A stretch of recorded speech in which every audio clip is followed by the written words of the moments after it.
ಸ್ವಾಗತ. ನಾನು ವೈದೇಹಿ. ಶ್ರೀ ಶಂಕೇಶ್ವರ ಪಾರ್ಶ್ವನಾಥ್ ಜೈನ್ ಕಬೂತರ್ ದಾನ ಸೇವಾ ಸಮಿತಿ ಇವರು ಪಾರಿವಾಳಗಳನ್ನ ಸಂಗ್ರಹ ಮಾಡ್ತಾರೆ. ಆ ಪಾರಿವಾಳಗಳಿಗೆ ಉತ್ತಮ ರೀತಿಯಾದಂತಹ ಒಂದು ಟ್ರೀಟ್ಮೆಂಟ್ ಅನ್ನ ಕೊಡ್ತಾರೆ. ಇದೊಂದು ಉತ್ತಮ ಬೆಳವಣಿಗೆ ಅಂತಾನೆ ಹೇಳ್ಬೋದು. ವೀಕ್ಷಕರೇ, ಬೆಂಗಳೂರಿನಲ್ಲಿ ಬೇರೆ ಪಕ್ಷಿಗಳ ಸಂಖ್ಯೆಗಿಂತ ಹೆಚ್ಚು ಪೀಜನ್ಗಳ ಸಂಖ್ಯೆ ಇರೋದು ಎಲ್ರಿಗೂ ಕೂಡ ಗೊತ್ತಿದೆ. ಇನ್ನು ಯಾವ್ದಾದ್ರು ಪಕ್ಷಿಗಳಿಗೆ ಏನಾದ್ರು ಇಂಜುರಿ ಆಯ್ತಂದ್ರೆ, ಅವುಗಳ ಹೆಲ್ತ್ ಕೆಟ್ಟು ಅಂತಂದ್ರೆ ಆ ಪಕ್ಷಿಗಳಿಗೆ ಆಯಾ ಆಸ್ಪತ್ರೆಗಳಿರುತ್ತೆ, ಅಲ್ಲಿ ಹೋಗಿ ಪಕ್ಷಿಗಳನ್ನ ಟ್ರೀಟ್ ಮಾಡಲಾಗುತ್ತೆ. ಇನ್ನು ಪಾರಿವಾಳನ ನಮ್ಮ ದೇಶದಲ್ಲಿ ಶಾಂತಿಯುತ ಅಂತಾನೆ ಕರೀತಾರೆ. ಆದ್ರೆ ಪಾರಿವಾಳಕ್ಕೆ ಅಗತ್ಯವಿರುವಂತಹ ಟ್ರೀಟ್ಮೆಂಟ್ ಅನ್ನ ಕೊಡೋದಕ್ಕೆ ಯಾವುದೇ ಹಾಸ್ಪಿಟಲ್ ಇಲ್ಲ ಅನ್ನೋದು ವಿಷಾದ. ಇನ್ನು ಪಾರಿವಾಳಗಳು ಯಾವೆಲ್ಲ ಟ್ರೀಟ್ಮೆಂಟ್ಗೆ ಬೇಕಾಗಿರುತ್ತೆ, ಯಾವೆಲ್ಲ ಇಂಜುರಿ ಆಗಿರುತ್ತೆ, ಅಂತಹ ಪಾರಿವಾಳಗಳನ್ನ ಗುರುತಿಸಿ ನಮಗೆ ತಂದ್ಕೊಡಿ ಅಂತ ಒಂದು ಟ್ರಸ್ಟ್ ಈಗ ಕರೆಯನ್ನ ನೀಡಿರುವಂತದ್ದು. 30 ವರ್ಷಗಳಿಂದ ಈ ಟ್ರಸ್ಟ್ ಇದೇ ಕೆಲಸವನ್ನ ಮಾಡ್ತಾ ಇದೆ. ಇನ್ನು ಯಾವೆಲ್ಲ ಪಾರಿವಾಳಗಳು ಇಂಜುರಿ ಆಗಿರುತ್ತೋ ಅಂತಹ ಪಾರಿವಾಳನ ಹುಡುಕಿ ಇಲ್ಲಿ ತಂದು ಟ್ರೀಟ್ಮೆಂಟ್ ಕೊಡಲಾಗುತ್ತೆ.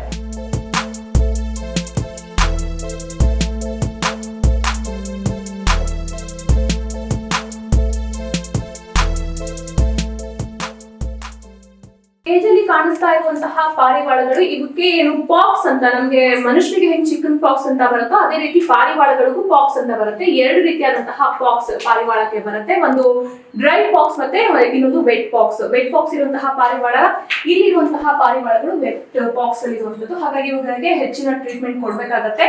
ವೆಟ್ ಪಾಕ್ಸ್ ಆಗಿರುವಂತಹ ಪಾರಿವಾಳಗಳಿಗೆ ಪಸ್ ಆಗುವಂತಹ ಸಾಧ್ಯತೆ ಕೂಡ ಇರುತ್ತೆ. ಅದಕ್ಕೆ ಆ ರೀತಿಯಾದಂತಹ ಎಫೆಕ್ಟ್ ಆಗಬಾರ್ದು ಎನ್ನುವ ನಿಟ್ಟಿನಲ್ಲಿ ಇವರಿಗೆ ಸ್ಪೆಷಲ್ ಟ್ರೀಟ್ಮೆಂಟ್ ಅನ್ನ ಕೊಡ್ತಾರೆ. ಇನ್ನು ಕೆಲವೊಂದಿಷ್ಟು ಪಾರಿವಾಳನ ನೋಡ್ಬೋದು. ಇಲ್ಲಿ ಟ್ವಿಸ್ಟ್ ಆಗಿರುವಂತಹ ಹೆಡ್ ಟ್ವಿಸ್ಟ್ ಆಗಿರುವಂತಹ ಪಾರಿವಾಳನ ಕೂಡ ನೋಡ್ಬೋದು. ಇದು ಕೂಡ ಪಾರಿವಾಳದಲ್ಲಿ ಕಾಣಿಸಿಕೊಳ್ಳುವಂತಹ ಒಂದು ರೋಗ ಲಕ್ಷಣ ಅಂತಾನೆ ಹೇಳ್ಬೋದು. ಇವು ಇಲ್ಲಿ ಪರ್ಮನೆಂಟ್ ಸದಸ್ಯ ಅಂತಾನೆ ಹೇಳ್ಬೋದು. ಯಾಕಂದ್ರೆ ಈ ತರ ಟ್ವಿಸ್ಟ್ ಆಗಿರುವಂತಹ ಪಾರಿವಾಳಗಳು ಫ್ಲೈ ಮಾಡೋದಕ್ಕೆ ಆಗೋದಿಲ್ಲ. ಹಾಗಾಗಿ ಇವನ್ನ ಇಲ್ಲೇ ಇಟ್ಕೊಂಡು ಪರ್ಮನೆಂಟ್ ಆಗಿ ಇವನ್ನ ಸಾಕ್ತಾರೆ. ಈಗಾಗಲೇ ಹೇಳಿರೋ ಹಾಗೆ ಇಂಜುರಿ ಆಗಿರುವಂತಹ ಪಾರಿವಾಳಗಳನ್ನ ಇಲ್ಲಿ ತೆಗೆದುಕೊಂಡು ಬಂದು ಅವುಗಳಿಗೆ ಟ್ರೀಟ್ಮೆಂಟ್ ಅನ್ನ ಕೊಡಲಾಗುತ್ತೆ. ಟ್ರೀಟ್ಮೆಂಟ್ ಆದ ನಂತರ ಅವುಗಳನ್ನ ಗುಣಮುಖಾದ ನಂತರ ಇಲ್ಲಿಂದ ಫ್ಲೈ ಮಾಡಿಸಲಾಗುತ್ತೆ. ಇನ್ನು ಅವುಗಳಿಗೆ ಟ್ರೀಟ್ಮೆಂಟ್ ಕೊಡೋದಕ್ಕೆ ರಿಹ್ಯಾಬಿಲಿಟೇಟರ್ ಆಗಿರುವಂತಹ ನಮ್ರತಾ ಅವರು ನಮ್ಮ ಜೊತೆ ಇದ್ದಾರೆ. ಬನ್ನಿ ಅವ್ರನ್ನ ಸ್ವಾಗತ ಮಾಡೋಣ. ಹಾಗೆ ಅವರು ಯಾವ ರೀತಿಯಾಗಿ ಈ ಒಂದು ಪಾರಿವಾಳಗಳಿಗೆ ಟ್ರೀಟ್ಮೆಂಟ್ ಮಾಡ್ತಾರೆ ಮತ್ತೆ ಅವುಗಳಿಗೆ ಯಾವ ರೀತಿಯಾಗಿ ಫೀಡ್ ಮಾಡ್ತಾರೆ ಎಲ್ಲ ಇನ್ಫಾರ್ಮೇಶನ್ ಕೊಡ್ತಾರೆ.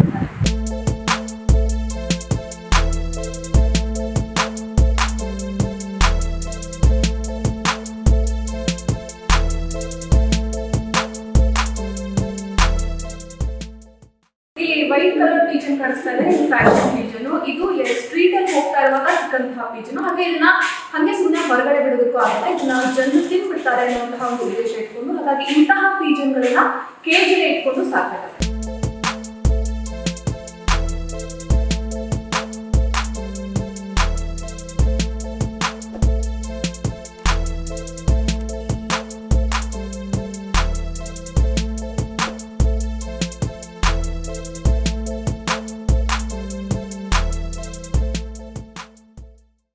So some people, when the nests get blown away by wind or this thing, it falls off the trees, and also people will find them lying somewhere or being attacked by other animals or something. So they get them back to us.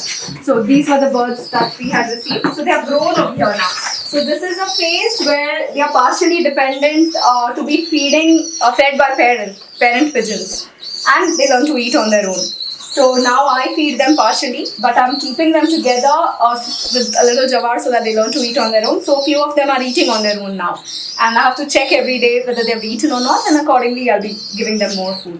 Okay, ಇವಾಗ ಈ room ಅಲ್ಲಿ ಏನು ಪಾರಿವಾಳ ನೋಡ್ತಾ ಇದೀವಿ, ಇದೆಲ್ಲ ಪುಟ್ಟ ಮರಿ, ಅಂದ್ರೆ 1 ದಿನ 2 ದಿನದ ಮರಿ ಇದೆಲ್ಲ ಆ ತರ ಮರಿಗಳನ್ನ ತಂದು ಇಟ್ಟಿರ್ತಾರೆ. ಅಂದ್ರೆ ಆ ಮರಿಗಳು ಮನೆ ಮೇಲಿಂದ ಬಿದ್ದಿರತ್ತೆ ಅಂತ ಆ ಟೈಮಲ್ಲಿ ಅವ್ರಿಗೆ ಇಂಜುರಿ ಆಗಿರುತ್ತೆ. ಅವುಗಳನ್ನ ತಂದು ಇಲ್ಲಿ ಸಾಕ್ಲಾಗತ್ತೆ. ಇನ್ನು ಅವುಗಳಿಗೆ ಬೇಬಿ ಫುಡ್ ಅಂತ ಕೂಡ ಕೊಡ್ಲಾಗತ್ತೆ. ಯಾಕಂದ್ರೆ ದೊಡ್ಡ ಪಾರಿವಾಳಗಳು ತಿನ್ನುವಂತಹ ಆಹಾರ ಇವಕ್ಕೆ ಡೈಜೆಸ್ಟ್ ಆಗೋದಿಲ್ಲ. ಹಾಗಾಗಿ ಇವ್ರಿಗೆ ಅಂತ ಸೆರ್ಲಾಕ್ ಅಂತ ಇರುತ್ತೆ, ಅದನ್ನ ಕೊಡ್ತಾರೆ. ಸ್ಟಾರ್ಟಿಂಗ್ ಅಲ್ಲಿ ಡಾಕ್ಟರ್ಸ್ ಆ ಬೇಬಿ ಪೀಜನ್ ಗಳಿಗೆ ತಿನ್ನಿಸ್ಬೇಕಾಗತ್ತೆ. ಗ್ರಾಜುಯಲಿ ಅವು ದೊಡ್ಡವಾಗ್ತಾ ಅವು ತಂಪಡಿತಾವು ತಿನ್ನುವಂತಹ ಒಂದು ಗುಣವನ್ನ ಬೆಳೆಸ್ಕೊಳ್ತಾರೆ. ಆಮೇಲೆ ಈ ಬೇಬಿ ಕಿಡ್ಗಳು ಇದು ಅಂದ್ರೆ ಪುಟ್ಟ ಮರಿಯಿಂದ ಬಂದಿರುವಂತಹ ಒಂದು ಪೀಜನ್ಗಳು 2-3 ದಿನದ ಪೀಜನ್ಗಳು ಇವಾಗಿರುತ್ತೆ. ಇವುಗಳಿಗೆ ಫುಡ್ ಅನ್ನ ಕೊಟ್ಟು ಇಷ್ಟು ದೊಡ್ಡದ್ ಮಾಡಿ ಇವಾಗ ತಂಪಡಿತಾವೆ ಫುಡ್ ಅನ್ನ ತಿನ್ನುವಂತಹ ಲೆವೆಲ್ಗೆ ಈ ಪೀಜನ್ಗಳು ಬಂದಿದ್ದಾವೆ. ಇನ್ನು ಪೀಜನ್ಗಳಿಗೆ ಸನ್ಲೈಟ್ ಕೂಡ ಬೇಕಾಗತ್ತೆ ಅನ್ನುವಂತಹ ಒಂದು ಉದ್ದೇಶದಿಂದ ಮೇಲ್ಗಡೆ ಟೆರೆಸ್ ಅಲ್ಲಿ ಇವ್ರನ್ನ ಸ್ವಲ್ಪ ಹೊತ್ತು ಇಡ್ಲಾಗತ್ತೆ. ಅಲ್ಲಿ ಸನ್ಲೈಟ್ ಅನ್ನ ಕೊಟ್ಬಿಟ್ಟು ಮತ್ತೆ ತಂದು ಇಲ್ಲ ಇಡ್ಲಾಗತ್ತೆ. ಇದು ದೊಡ್ಡ ಆದ ತಕ್ಷಣ ಮತ್ತೆ ಇನ್ನೊಂದು ಫ್ಲೋರ್ ಇರುತ್ತೆ, ಆ ಫ್ಲೋರ್ ಅಲ್ಲಿ ಈಗ ಬೇಬಿ ಪೀಜನ್ಗಳನ್ನ ಶಿಫ್ಟ್ ಮಾಡ್ಲಾಗತ್ತೆ. ಈ ಬಾಕ್ಸ್ ಅಲ್ಲಿ ಪೀಜನ್ ಗಳು ಇರ್ತವೆ. ಇದು ಬೇಬಿ ಪೀಜನ್ ಗೆ ವಾರ್ಮ್ ಆಗ್ಬೇಕು ಅಂತ, ಮತ್ತೆ ಯಾವೆಲ್ಲ ಪೀಜನ್ಸ್ ಗಳು ಇಂಜೂರ್ ಆಗಿರುತ್ತೋ ಅದಕ್ಕೆ ಹೆಚ್ಚಿನ ಒಂದು ಕೇರ್ ಮತ್ತೆ ಕನ್ಸರ್ನ್ ಬೇಕಾಗಿರುತ್ತೆ. ಇಂಥ ಪೀಜನ್ ಬಾಕ್ಸ್ ಗಳಲ್ಲಿ ಆ ಇಂಜೂರ್ ಆಗಿರುವಂತಹ ಪೀಜನ್ ನ ಹಾಕಿರ್ತಾರೆ, ಅವರಿಗೆ ಹೆಚ್ಚಿನ ವಾರ್ಮ್ ಸಿಗ್ಲಿ ಅಂತ. ಇದರಿಂದ ಬೇಗ ಅವು ಗುಣಮುಖ ಆಗುತ್ತೆ. ಈ ಪೀಜನ್ ನೋಡ್ತಾ ಇದ್ರೆ ಇದು ಹೆಲ್ದಿ ಪೀಜನ್, ಬಟ್ ಈ ಪೀಜನ್ಗೆ ಕಣ್ಣಿಲ್ಲ, ಹಾಗಾಗಿ ಈ ಪೀಜನ್ ನ ಒಂದು ಕೇಜ್ ಅಲ್ಲಿ ಹಾಕ್ಬಿಟ್ಟು ಅಲ್ಲಿ ಅವಕ್ಕೆ ಇದಕ್ಕೆ ಏನು ಆಹಾರವನ್ನ ನೀಡಲಾಗತ್ತೆ. ಇನ್ನು ಆ ಕೇಜ್ ನಲ್ಲಿ ಆಹಾರ ಎಲ್ಲಿದೆ ಅನ್ನೋದು ಕೂಡ ಈ ಪೀಜನ್ಗೆ ಗೊತ್ತಿದೆ, ಆ ಲೆವೆಲ್ ಅಲ್ಲಿ ಈ ಪೀಜನ್ ನ ಟ್ರೈನ್ ಮಾಡಿರ್ತಾರೆ. ಇವಾಗ ಈ ಪಾರಿವಾಳ ನೋಡ್ತಾ ಇದ್ರಲ್ಲ, ಈ ಪಾರಿವಾಳ ಒಂದು ಅನಿಮಲ್ ಇಂದ ಇಂಜೂರ್ ಆಗಿದೆ, ಹಾಗಾಗಿ ಈ ತರದಕ್ಕೆ ಒಂದು ಸ್ಪೆಷಲ್ ಟ್ರೀಟ್ಮೆಂಟ್ ಬೇಕಾಗುತ್ತೆ. ಇದನ್ನ ವೆಟ್ ಇರುವಂತಹ ಪ್ಲೇಸ್ ಕರ್ಕೊಂಡು ಹೋಗಿ ಅಲ್ಲಿ ಇದಕ್ಕೆ ಸ್ಪೆಷಲ್ ಟ್ರೀಟ್ಮೆಂಟ್ ಅನ್ನ ನೀಡಲಾಗುತ್ತೆ. ಇದು ಕೇಜ್ ಇರೋ ರೂಮ್ ಅನ್ನ ನೋಡ್ತಾ ಇದೀವಲ್ಲ, ಈ ಕೇಜ್ ಇರೋ ರೂಮ್ ಅಲ್ಲಿ ಇವೆಲ್ಲ ಪಾರಿವಾಳಗಳನ್ನ ಇಂಜೂರ್ ಆಗಿರುವಂತಹ ಪಾರಿವಾಳಗಳನ್ನ ಈ ಕೇಜ್ ನಲ್ಲಿ ಇಡ್ಲಾಗತ್ತೆ. ಇಲ್ಲಿ ಫುಡ್ ಮತ್ತೆ ನೀರು ಎರಡನ್ನ ಇಡ್ಲಾಗತ್ತೆ, ಮತ್ತೆ ಇವಕ್ಕೆ ಇಂಜುರಿ ಹೋಗೋ ತನಕ ಟ್ರೀಟ್ಮೆಂಟ್ ಕೊಡ್ಲಾಗತ್ತೆ. ಒಂದ್ಸಲ ಇವು ಓಕೆ ಅಂತ ಆದ ತಕ್ಷಣ ಇವನ್ನ ಮೇಲೆ ಟೆರೆಸ್ಗೆ ಬಿಡ್ಲಾಗತ್ತೆ, ಅಲ್ಲಿಂದ ಹಾರೋದಕ್ಕೆ ಇವರಿಗೆ ಟ್ರೈನ್ ಕೊಡ್ಲಾಗತ್ತೆ.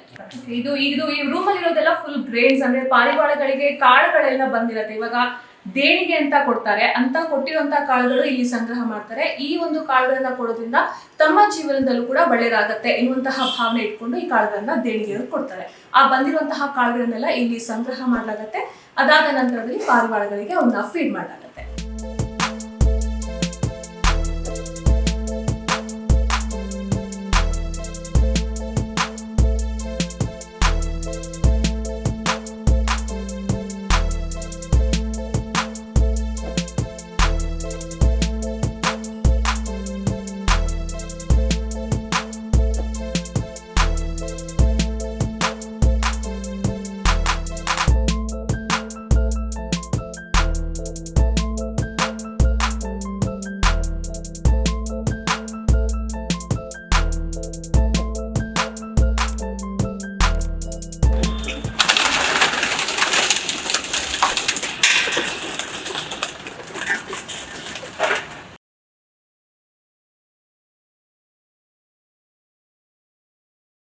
ಇನ್ನು ಇಲ್ಲಿ ಕಾಣಿಸ್ತಾ ಇರೋ ಪೀಜನ್ಸ್ ಗಳನ್ನ ನೋಡಿದ್ರೆ ಅಲ್ಲಿ ಕೆಳಗಡೆ ಏನು ಟ್ರೀಟ್ಮೆಂಟ್ ಕೊಟ್ಟಿರುತ್ತೆ, ಟ್ರೀಟ್ಮೆಂಟ್ ಆದ್ಮೇಲೆ ಒಂದ್ಸಲ ಟ್ರೀಟ್ಮೆಂಟ್ ಎಲ್ಲ ಮುಗಿದು ಪೀಜನ್ಗಳು ಇವು ಫ್ಲೈ ಮಾಡೋದಕ್ಕೆ ಓಕೆ ಇದೆ ಅಂತ ಹೇಳಿದ ತಕ್ಷಣ ಇಲ್ಲಿ ತಂದ್ಬಿಡ್ತಾರೆ. ಇಲ್ಲಿ ಅವುಗಳಿಗೆ ಫ್ಲೈ ಮಾಡೋದಕ್ಕೆ ಟ್ರೈನ್ ಅನ್ನ ಕೊಡ್ಲಾಗುತ್ತೆ. ಪೀಜನ್ಗಳು ಕುತ್ಕೊಂಡಿರೋದು ನೋಡ್ತಾ ಇದೀವಿ, ಪೈಪ್ ಗಳನ್ನ ಹಾಕಿದ್ದಾರೆ, ಅಂದ್ರೆ ಇಲ್ಲಿ ಕೇಬಲ್ ಗಳನ್ನ ಹಾಕಿದ್ದಾರೆ.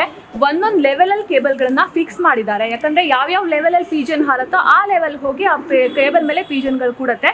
ಇಲ್ಲಿ ಮೇಲ್ಗಡೆ ಹೈ ಅಲ್ಲಿ ಹಾಕಿದಾರಲ್ಲ, ಆ ಲೆವೆಲ್ ಅಲ್ಲಿ ಪೀಜನ್ ಇರುವಂತಹ ಪೀಜನ್ಗಳು ಇವಾಗ ಹಾರೋದಕ್ಕೆ ರೆಡಿ ಆಗಿದೆ, ಅಂದ್ರೆ ಫ್ಲೈ ಮಾಡೋದಕ್ಕೆ ರೆಡಿ ಆಗಿದೆ. ಅವುಗಳಿಗೆ ಯಾವುದೇ ತೊಂದರೆ ಇಲ್ಲ ಅಂತ ಗೊತ್ತಾಗುತ್ತೆ. ಹಾಗಾಗಿ ಅವ್ರಿಗೆ ಎಷ್ಟರ ಮಟ್ಟಿಗೆ ಹಾರ್ತಾರೆ ಅನ್ನೋದು ಗೊತ್ತಾಗಬೇಕು ಅಂತ ಈ ರೀತಿಯಾಗಿ ಕೇಬಲ್ನ ಹಾಕಿ ಪೀಜನ್ಗಳನ್ನ ಹಾರೋದಕ್ಕೆ ಬಿಡ್ತಾರೆ. ಇವು ಪೀಜನ್ಗಳಿಗೆ ಪಾಕ್ಸ್ ಅಂತ ಬರುತ್ತೆ, ಆ ಥರ ಪಾಕ್ಸ್ ಬಂದಿರೋದು ವೆಟ್ ಪಾಕ್ಸ್ ಮತ್ತೆ ಡ್ರೈ ಪಾಕ್ಸ್, ಎರಡು ಥರ ಪಾಕ್ಸ್ ಇರುತ್ತೆ.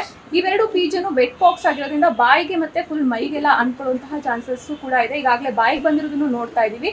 ಈ ಪೀಜನ್ಗಳಿಗಿಂತ ಸೊಳ್ಳೆ ಕಳೆದ್ರೆ ಮತ್ತೊಂದು ಪೀಜನ್ಗೆ ಇದು ಎಫೆಕ್ಟ್ ಆಗುತ್ತೆ ಅನ್ನುವಂತಹ ಒಂದು ನಿಟ್ಟಿನಲ್ಲಿ ಇವುಗಳಿಗೆ ಸ್ಪೆಷಲ್ ಆಗಿ ಇಟ್ಟು ಟ್ರೀಟ್ಮೆಂಟ್ ಕೊಡಲಾಗುತ್ತೆ. ಮತ್ತೆ ಇಂತಹ ಪಾಕ್ಸ್ ಇರುವಂತಹ ಪೀಜನ್ಗಳಿಗೆ ಸನ್ಲೈಟ್ನ ಅವಶ್ಯಕತೆ ಜಾಸ್ತಿ ಇರುತ್ತೆ. ಹಾಗಾಗಿ ಸೂರ್ಯನ ಹತ್ರ ತಗೊಂಡು ಬಂದು ಒಂದು ಸ್ವಲ್ಪ ಹೊತ್ತು ಇವನ್ನ ನಿಲ್ಲಿಸಲಾಗತ್ತೆ. ನಿಲ್ಲಿಸಿ ಇವುಗಳಿಗೆ ಸ್ವಲ್ಪ ಶಾಖವನ್ನ ಕೊಟ್ಟು ಮತ್ತೆ ಒಳಗಡೆ ಕರ್ಕೊಂಡು ಹೋಗ್ಲಾಗುತ್ತೆ. ಇನ್ನು ಗುಣಮುಖ ಆಗಿರುವಂತಹ ಪಾರಿವಾಳಗಳನ್ನ ಟೆರೆಸ್ ಮೇಲೆ ಕರ್ಕೊಂಡು ಹೋಗ್ತಾರೆ. ಅಲ್ಲಿ ಒಂದು ಲೆವೆಲ್ ಅನ್ನ ಫಿಕ್ಸ್ ಮಾಡಿರ್ತಾರೆ. ಯಾವ್ಯಾವ ಪಾರಿವಾಳಗಳು ಯಾವ್ಯಾವ ಲೆವೆಲ್ ಅಲ್ಲಿ ಫ್ಲೈ ಮಾಡುತ್ತೆ ಅನ್ನೋದನ್ನ ನೋಡ್ತಾರೆ. ಆ ಒಂದು ನೋಡಿದ ತಕ್ಷಣದಲ್ಲಿ ಆ ಒಂದು ಕ್ಯಾಲ್ಕುಲೇಷನ್ ಮುಖಾಂತರವಾಗಿ ಪಾರಿವಾಳಗಳನ್ನ ಫ್ಲೈ ಮಾಡೋದಕ್ಕೆ ಬಿಡ್ತಾರೆ. ಶಿಕ್ಷಕರೇ, ಇದು ಇವತ್ತಿನ ವಿಶೇಷ ಕಾರ್ಯಕ್ರಮ. ಇದೇ ರೀತಿಯಾದಂತಹ ಇಂಟ್ರೆಸ್ಟಿಂಗ್ ವಿಡಿಯೋಸ್ಗಳಿಗಾಗಿ ವಿಜಯ್ ಕರ್ನಾಟಕ ಯೂಟ್ಯೂಬ್ ಚಾನಲ್ ನ ಸಬ್ಸ್ಕ್ರೈಬ್ ಮಾಡಿ. ಈ ವಿಡಿಯೋ ಇಷ್ಟವಾದಲ್ಲಿ ಲೈಕ್ ಮಾಡಿ, ಶೇರ್ ಮಾಡಿ.